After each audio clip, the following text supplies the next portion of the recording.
now, and then I'm going to start 17 today. But this is from earlier, so that's, the quizzes, we're going to look at those. This will be for preparation for the final as well. We'll look at some of the old quizzes and then go back through those.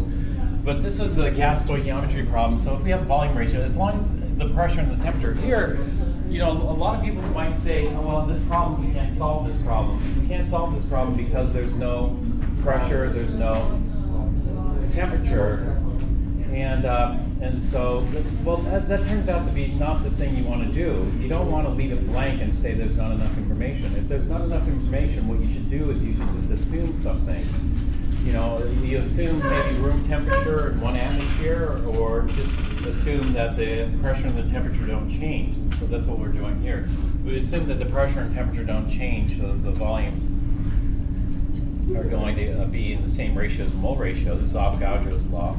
So we end up with that. But there's one additional problem. That is, this is 30 liters of pure oxygen. I'm not giving you pure oxygen, I'm giving you air. And so we have 21% oxygen in air. And so what does that mean? Well, that means 21 moles of O2 per 100 moles of air. Well, that's not very useful, but that's always true. Or we could do volume percentage, or we could do a pressure percentage. So the mole ratio or the mole percentage is always true. The volume ratio or volume percentage, this is only true under Avogadro's law conditions, which is constant pressure and temperature. Or we could do pressures. We do the 21 atmospheres of O2 per 100 atmospheres of air. That ratio fixed. That would be Dalton's here. And so we're going to use Avogadro's. That would be the easiest. So we'll just tack that on here. If we use Avogadro's, then for every 100 liters of air, we have 21 liters of O2. So we'll just flip it over, the 21 out of 100. So this comes out to 142.8 liters of air, and we're only allowed 2 sig figs, so this is going to round to 140 liters of air. If we round it, it's going to be an error, though. It's not going to be enough. What's that? Why would you want us to go less accurate on that? But that when you put 142 or 140. So. Well, the thing is, you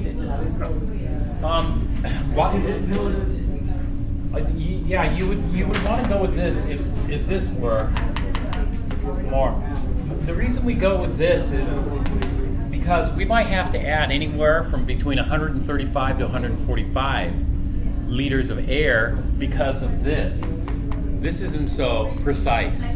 It's only to 2 sig figs, so this could be anywhere from 14.5 to 15.5 liters, which means that we're going to need a bigger spread, whereas this one would have a much narrower spread, and so this one we could be in bigger error, compared to that. Okay, that's the reason why. All right, so that was that problem. Let's take a look at chapter 16. Where did we leave off on chapter 16? We haven't started? You told us that you were ending 15 yesterday. Oh, okay. Last thing I wrote down for this class. Some elective forces,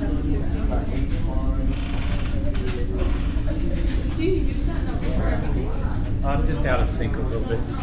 All right, so we're just starting chapter 16. Chapter 16 solutions. We saw amorphous, solids, fusion, Solid, liquids, and gases.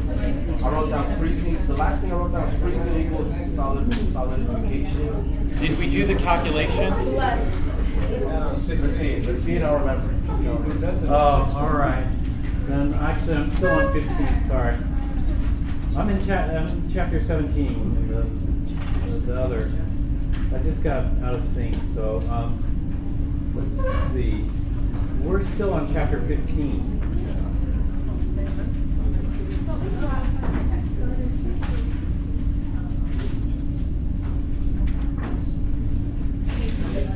Did we talk about fusion and vaporization? We talked about fusion.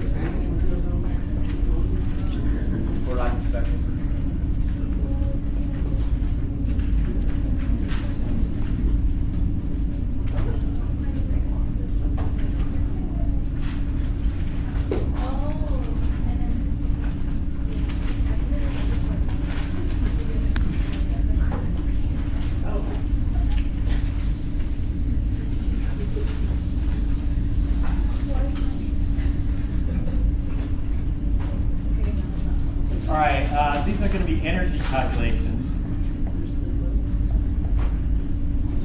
Heat.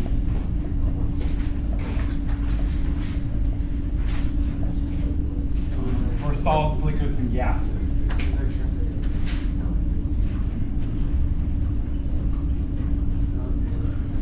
And so if we convert a solid into liquid, what's that called? Not sublimation. Melting. Melting, or another name for melting? Fusion. Melting or fusion. If we go from a liquid to solid, we call that freezing. Or solidification. Nobody uses solidification. If we go from a liquid to a gas, we call that what? Boiling, or vaporization, or vaporization. Vaporization. If we go from gas to liquid, we call that condensation. And so we're going to look, in order to melt something, do you have to add heat or energy, or do you have to remove heat or energy? You have to add. So when we melt something, it's endothermic. When we freeze something, we have to remove that heat using a freezer or something, and that would be exothermic. When we boil something, that's going to be endothermic. When we condense it, it's going to release all that energy. It's going to be exothermic. And how much energy is involved in these, we use by delta H of phase change. Delta H is the enthalpy, so this is the change in enthalpy. It's often called the heat. So this is the heat of the phase change. And so, for example, if we have delta H of VAP, that's delta H, or the enthalpy of vaporization, also called the heat of vaporization. If it costs this much energy to vaporize, then you're going to get an equal and opposite amount of energy released when it undergoes condensation. And so let's look at some of the heats of vaporization. The smallest heat of vaporization looks to be this 0.3, mercury. The largest heat of vaporization looks to be aluminum. See that? Heat of fusion, the energy required to melt. The smallest one looks to be mercury, and the largest one is, again, aluminum. So that means it's going to cost a lot of energy to melt aluminum. It's also going to cost a lot of energy to vaporize aluminum.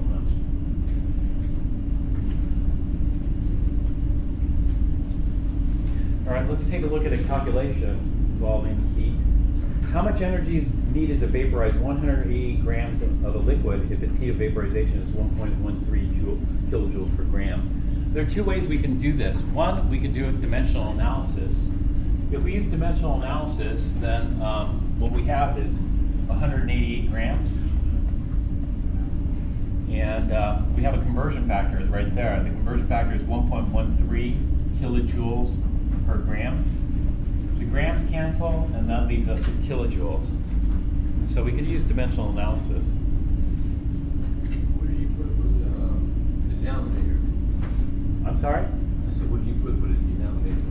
Oh, just the units, kilojoules per gram. So it's 1 gram here, but I just left off the 1. And so the grams cancel, that leaves us with kilojoules, and what do we end up with? 212 kilojoules.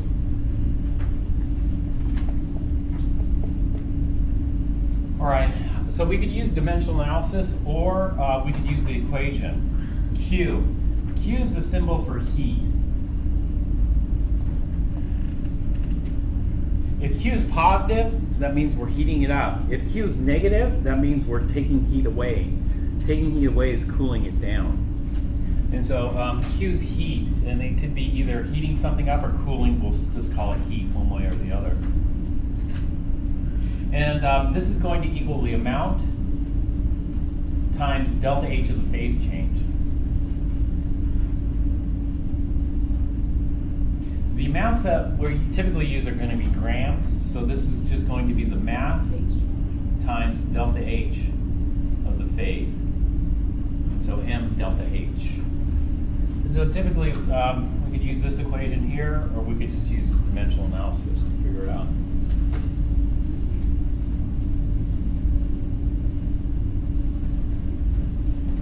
So Q is just equal to the mass times delta H.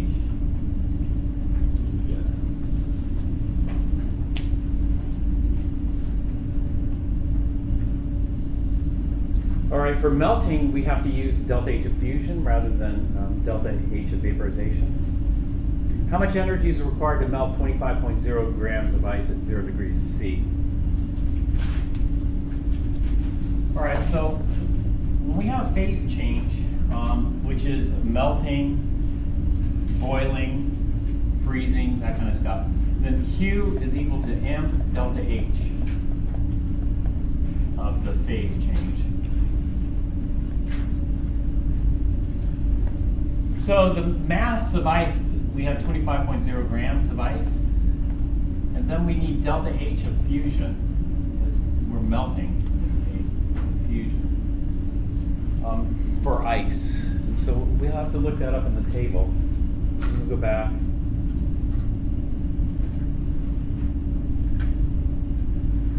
Do you see delta H of fusion for ice?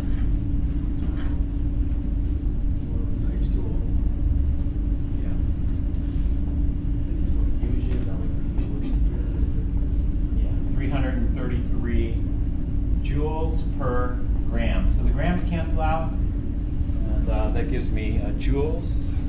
Let's see how many joules. So to melt 25 grams of ice is going to cost 8.33 times 10 to the third joules. 10 to the third joules is a kilojoule, so 8.33 kilojoules. So 8,330 joules. Or 8.3 kilojoules.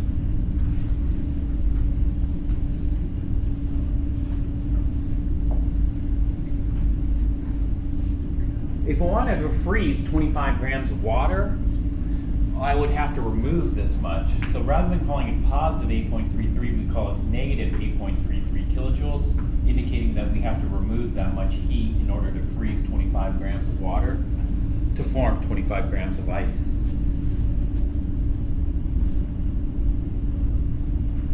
Okay, when we melt or freeze water, it's going to be at 0 degrees C. If we aren't at 0 degrees C, it's not going to freeze. So if I'm going to try to melt,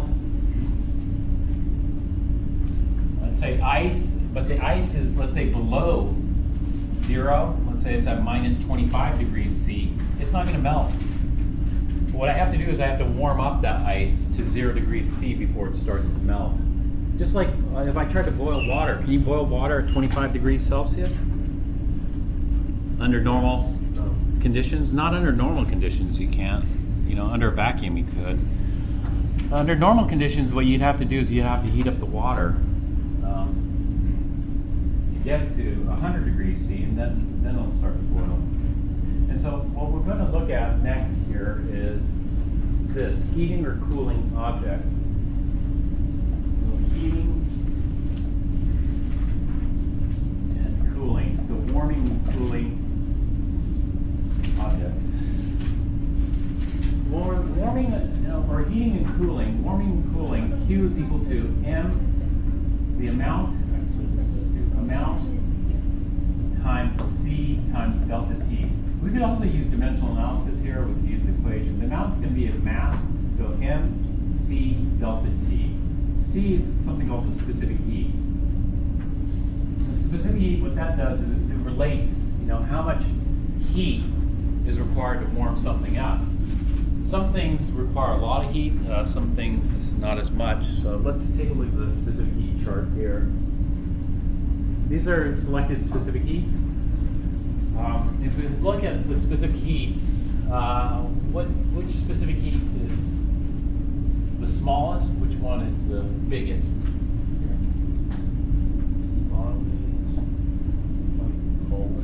Gold.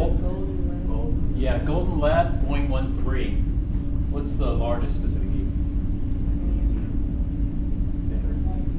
Magnesium's 102, but there's bigger. Okay, Yeah, look at this side. It looks like liquid water. Liquid water is the highest. And so what does that mean? Well, if it has a small specific heat like gold, it doesn't require much heat to warm it up. So it warms up quite rapidly. Gold does. If it has a large specific heat, then it takes a lot of heat to warm up. So water takes a lot of heat to warm up. Gold doesn't take much heat to warm up. And so the specific heat gives us the relationship between temperature and heat.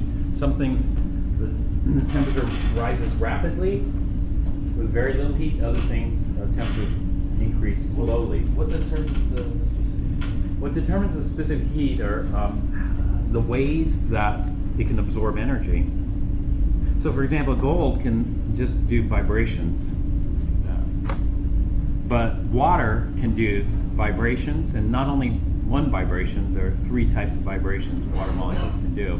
So water can do vibrations, but it can do more than vibrations. It could also do rotations, and it could do translations. And so there are a lot of modes, a lot of ways that water can absorb energy. And since there are a lot of ways it can absorb energy, it's like, you know, it's like having a spring bed versus a rigid plywood mattress of a bed.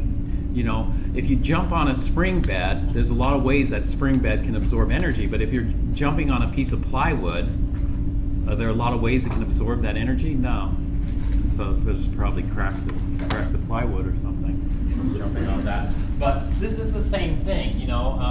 So there are, you know, water's like all that springy stuff and all that. So there's lots of ways it can absorb that. And so it's much more comfortable if you fall down on a springy bed than a hard wood board. But anyway, going back to this, the specific heat. So the specific heats are going to range from 0.13 on this table to 4.18. Water has a very high specific heat, and the high specific heat is important in biochemistry for life. How much energy is required to change the temperature of water from 10 to 50? 25 grams of water from 10 to 50 degrees C. So in this case, it's not boiling, it's not freezing, there's no phase change.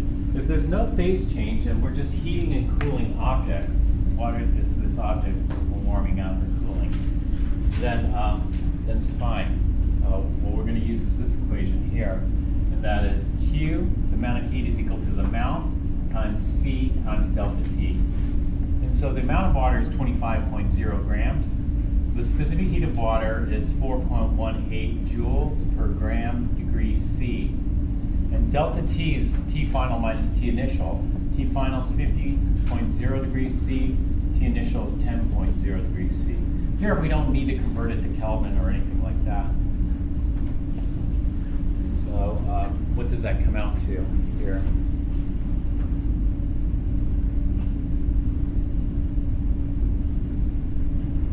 Oh, coincidentally, it comes out to 4.18.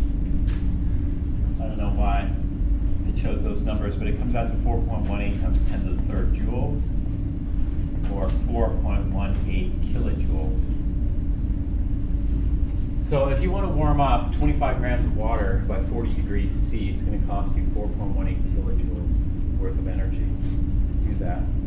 Okay, now we can continue warming up the water up until a maximum of 100 degrees C. If we try to warm up the water hotter than 100 degrees C, it's not going to happen because it will start to boil at that point. Likewise, we can cool water down. We use the same equation for cooling as we do for warming. What happens is, when we cool things down, this term, the delta T, comes out negative, so we're going down in temperature, versus positive going up in temperature. So we use the exact same equation. We can't do the same thing for condensation and vaporization, because we have to use a different delta H for condensation than vaporization. So let's take a look at this. This is called a heating and cooling curve. So this is showing, for example, if we start here, this is ice at a very low temperature.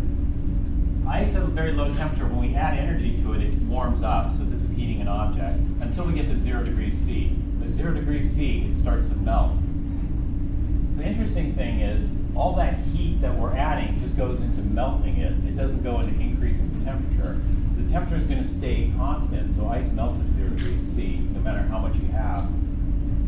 Once we melt all the ice, then we have liquid water. There's no more ice to melt, so when we add heat, the liquid water warms up until we get 100 degrees C. At 100 degrees C, it'll start to boil, and it's going to just stay 100 degrees C until all of it's boiled. Once all the water is boiled, then we have steam, and we can warm up the steam.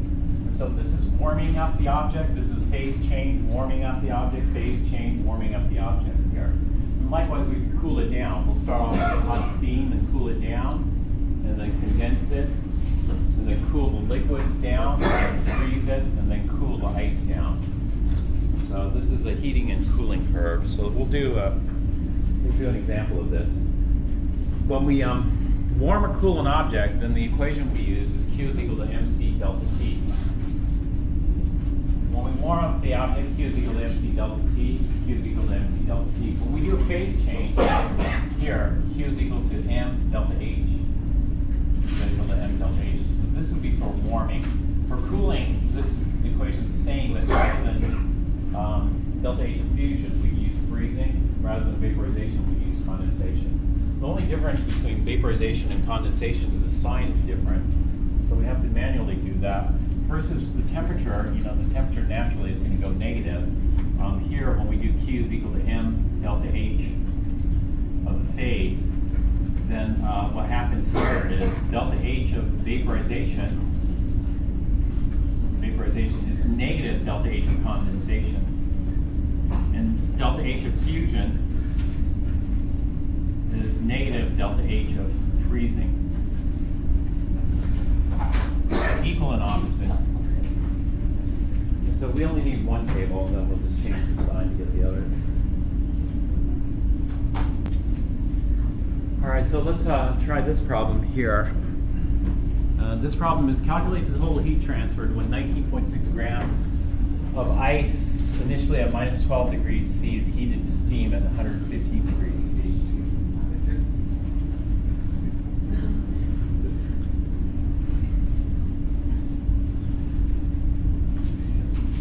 This is going to happen over steps. And so let's take a look at the steps here. We're going to start off with H2O solid, which is ice. We're going to have 19.6 grams, and it's going to be at a temperature of minus 12 degrees C. Okay, now when we heat this up, I use delta as a symbol for heat. When we warm this up, is it going to melt immediately? No. No. Actually, we have to get it all the way to the melting point. And so what we're going to end up with is H2O solid, 19.6 grams at 0 degrees C. And so the first step is we have to warm up this block of ice to 0 degrees C before it can even start to melt. So it hasn't started melting yet. So we're going to call this step 1. In step 1, we're going to get Q1. Now, which equation do we use? Do we use the MC delta T or do we use the M delta H? We use MC delta T. Q is equal to MC delta T. And so let's figure out how much heat is involved in this. And so what do I need? I need the mass. The mass is 19.6 grams. I need C. And so I look up the specific heat for ice. I'm going to go back.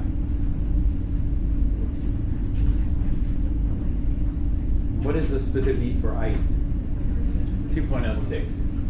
So it's going to be 2.06 joules per gram degrees C. And then I need my delta T. Well, delta T is going to be T final, which is 0 degrees C, minus T initial, which is minus 12 degrees C. And so delta T is positive 12 degrees C. We increase the temperature by 12 degrees C. And so how much energy did it require to warm up that block of ice? Go with that. 19.6 times 2.06 times 12. 484.5 joules. And so on the first step, we need 484.5 joules. So over here, we're going to start off with our ice. It's going to be very cold ice. The ice is at minus 12 degrees C. And so the first step is we got to warm up the ice to 0 degrees C. Here.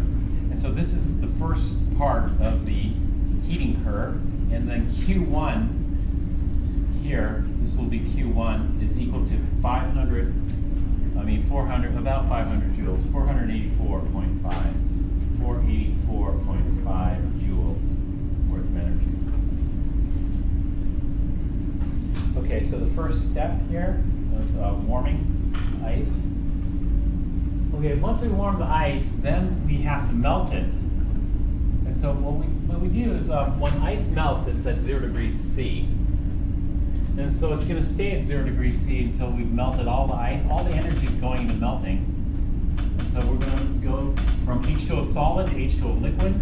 It's going to be 19.6 grams at 0 degrees C. And so we're going to just melt it to form water at 0 degrees C. And so this is step 2. How much heat is required for step 2? So for this one, do we use MC delta T or do we use M delta H? We're going to use M delta H. Now, which delta H are we going to use? Q is equal to M delta H. Fusion, vaporization, condensation, freezing. Fusion. Yeah, we need to use delta H of fusion. So I know the amount. The amount of ice is going to be 19.6 grams. Now, when we freeze it, it's going to stay at 0 degrees C. Ice water is at 0 degrees C. So the temperature doesn't change. So there's no temperature in this term. At the phase change, the temperature is constant. And so all we need is delta H of fusion for ice. Let's go back and look it up. What is delta H of fusion for ice? Yeah, it's 333. So delta H of fusion for ice is 333 joules per gram. The grams cancel, that leaves us with joules. And so in the second step here, we need to melt all the ice, and that's going to cost us 19.6 times 333. 19.6 times 333. 6,526.8 joules. So to melt the ice, it's going to take 6,000. This is not to scale. Run out of room. Take a lot more energy. Completely. Yeah, to melt it completely to liquid water here. And so this will be Q2. Q2 is going to be 6,526.8 joules. So what's the temperature now? What is the temperature? It's all melted. 0 degrees C. It's all melted. It's just formed one. All the energy. Freezes at 0 degrees. Yeah, right, and then melts at 0 degrees C too. So all the energy is being used to melt. It's not being used to warm up. It's just being used to melt. In order to melt it, we have to break the hydrogen bonding interactions that hold it. So it's still Rigid. 0 degrees. It's still 0 degrees C. But once it's all melted, then we add heat. When we add heat, we're going to warm it up. And so in the first step, what we say is the ice warms. Ice warms. In the second step, we say the ice melts. In the third step, the water is going to warm. And so if the water warms up, it's going to go from 0 degrees C, coldest temperature, to what's the hottest temperature I can get water? 100. Yeah. So this is going to warm up to 100 degrees C. So which equation do I use for step 3? MC delta T or? Delta T. Yeah, MC delta T is correct.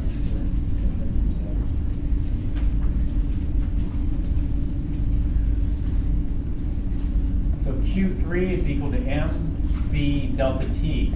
All right, we know the mass, 19.6 grams, that doesn't change, but C does change. It's going to be the specific heat of water versus the specific heat of ice. Specific heat of water, I use that quite a lot, so I already know. 4.18 joules per gram degrees C times delta T. Delta T, T final is 100 degrees C minus T initial, which is 0 degrees C. It's 100 degrees C. So what does this come out to? 19.6 times 4.18 times 100.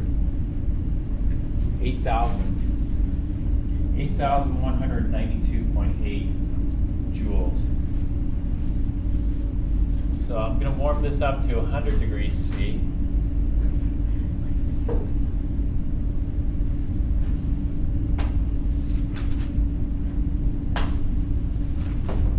And it's going to cost 8,000. Longer.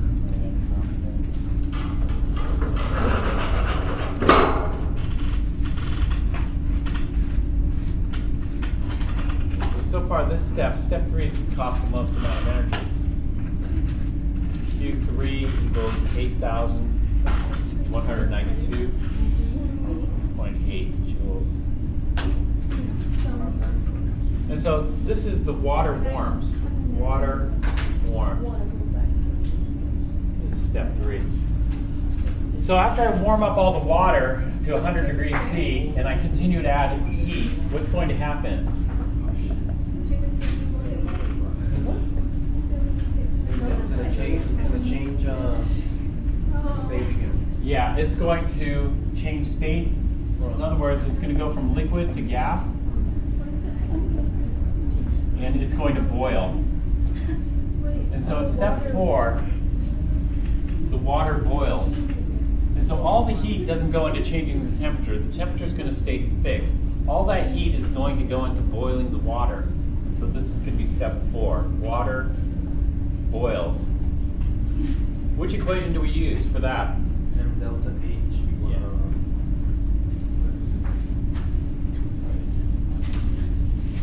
So for step 4, Q is equal to M delta H. Which delta H is for boiling?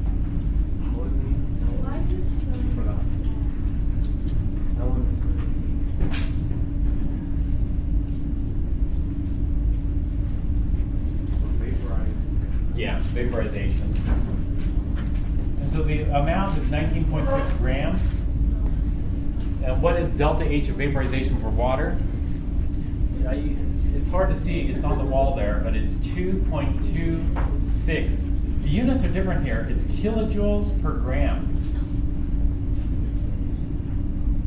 And so 19.6 times 2.26 equals this.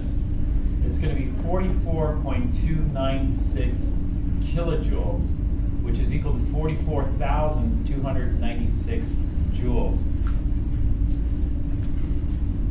And so this step is the longest. This is going to require the most heat, boiling the water, which is Q4. I'm going to have to cut it short because I'm running out of board space here, but let's try to lengthen it as much as possible here. Q4 equals 44,296 joules.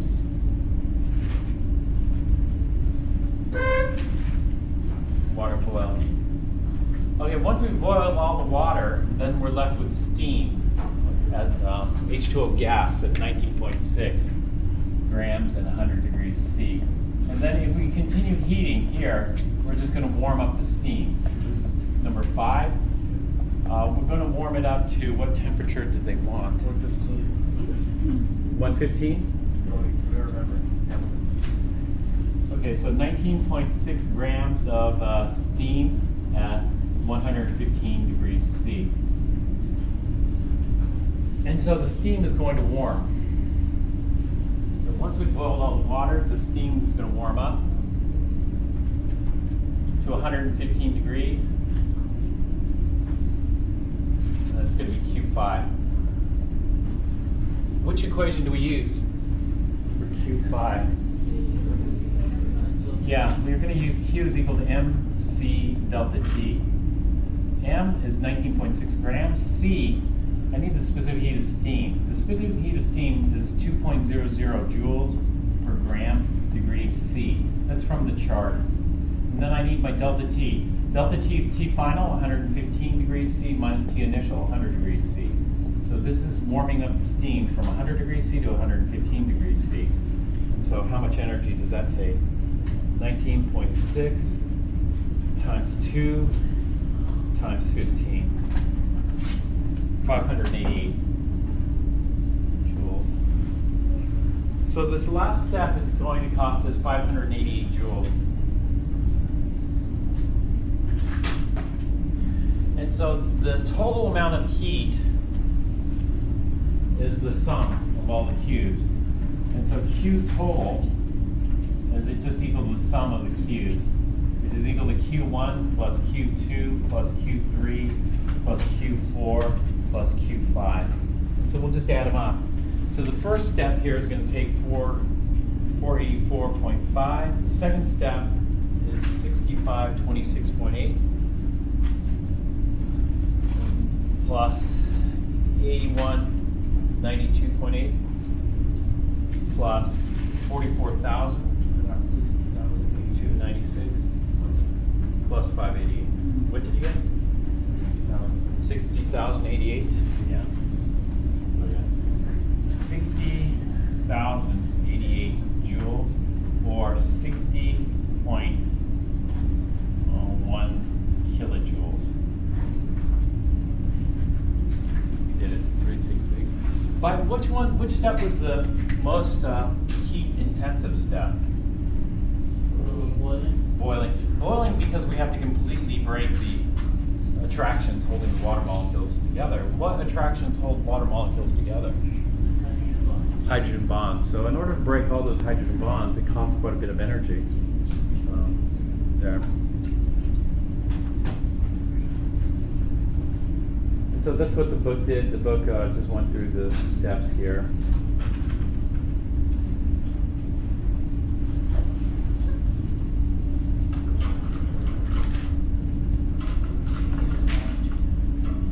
There's segments here they call A to B, B to C, C to D. So solid warms, solid melts, liquid warms, liquid boils, gas warms. Those steps.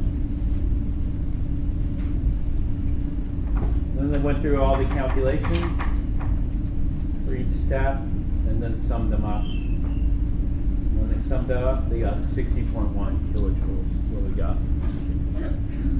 Should we memorize anything associated to this? What you have to do is you have to memorize which equation to use in which. All the specifics, 4.0. No, you don't have to memorize any of those. Like all the constants are going to be given.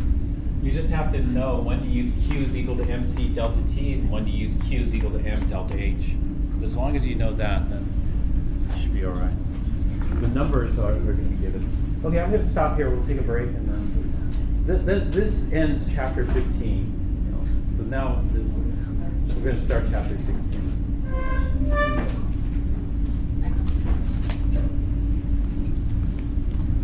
Today.